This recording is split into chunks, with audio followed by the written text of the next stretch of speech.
Queen City Tune-Up is a big tournament for the top-end regional level teams on the East Coast, with 5 last year's Nationals teams attending as well.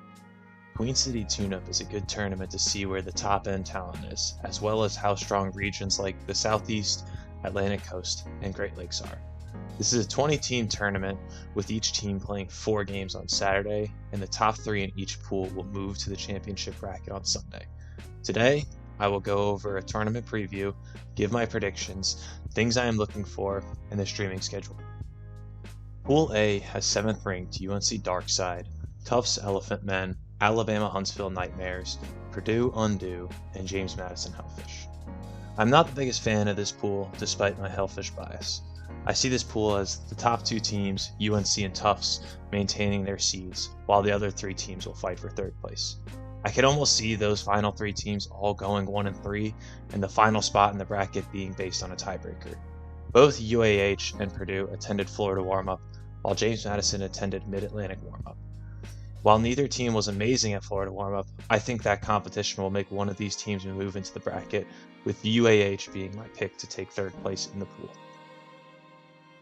Pool B has 12th ranked WashU Contra, UNC Wilmington Seamen, UNC Charlotte Skyrise, Alabama Yellowhammer, and Carnegie Mellon Mr. Yuck. This pool is a little more interesting, but I still think it may not have a ton of surprises. The best game in this pool should be UNC Wilmington versus WashU, which is played in the last time slot.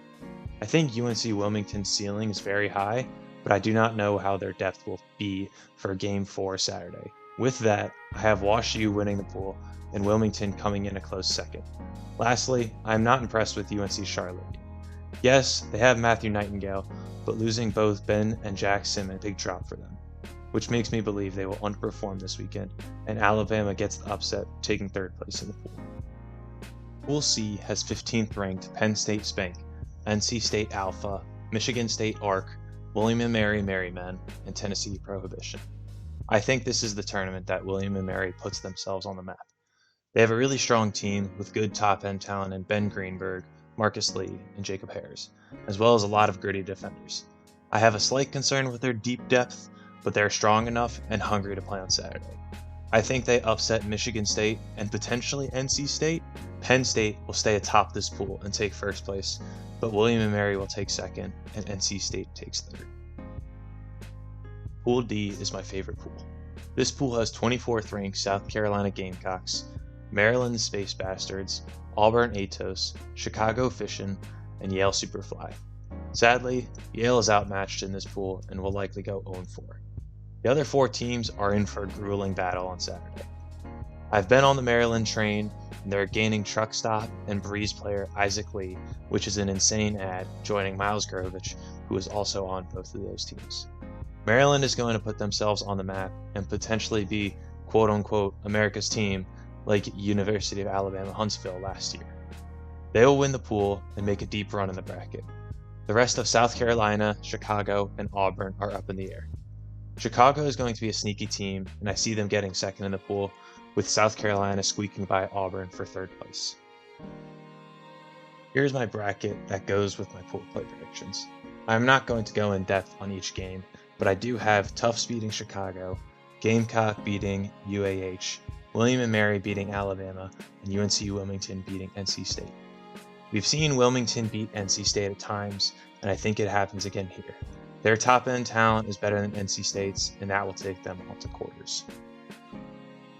Our quarterfinal matchups are set, with my 2 favorites being Maryland versus William & Mary and Penn State versus Tufts. I could see how Wilmington beats UNC, but after UNC losing in quarters to Georgia Tech at Carolina kickoff, UNC is back for vengeance, and they will not let this happen again.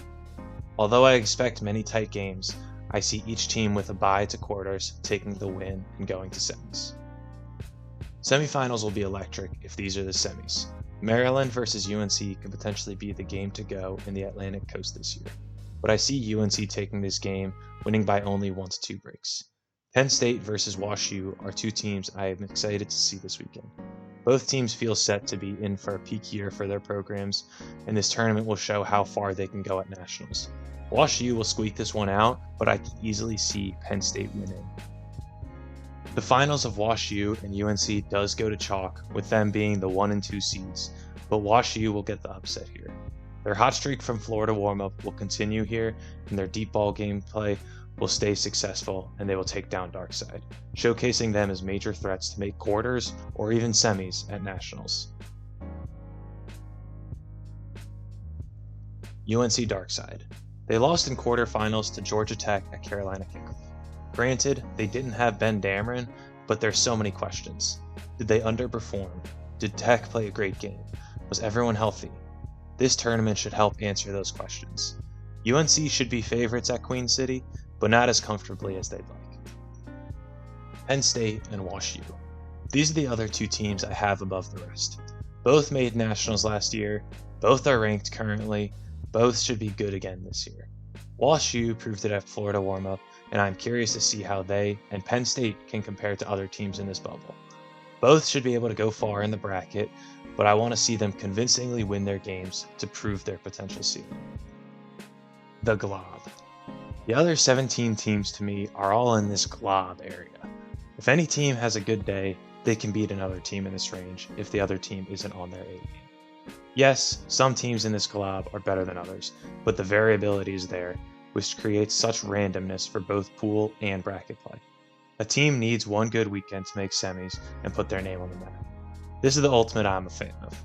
Some of the top-end teams last year, like NC State and Alabama Huntsville, lost their top-end talent, and I am not yet convinced of South Carolina being in the power rankings, which brings them from the Penn State and Wash U tier to this glob tier.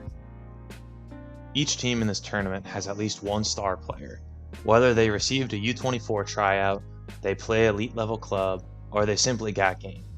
Every team has a narrative you can write for them this weekend. For all we know, it can simply be that one guy wakes up feeling good, and he can single-handedly bring his team to the bracket, and once you make it to Sunday, anything is possible. The streaming starts with UNC Wilmington versus UNC Charlotte. If this game were played last year, it would be an amazing game to watch. But with Charlotte losing talent, I don't know if they'll be able to keep up with Wilmington this year. Our next game is South Carolina versus Auburn. This game should be much better to watch in my eyes. I'm excited to see how legit South Carolina is.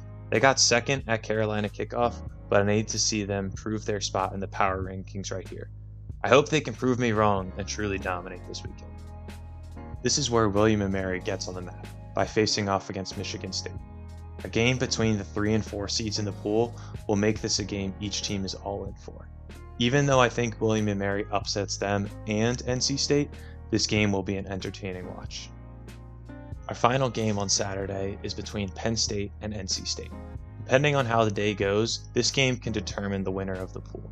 And if that is the case, this game will be wonderful. Both teams stacking lines to get the first round bye will make this a must-watch. If this is not the case, you're better off watching President's Day Invite at this point. That is my preview and predictions for Queen City Tune-Up. If your team is not getting the recognition they deserve, let me know why.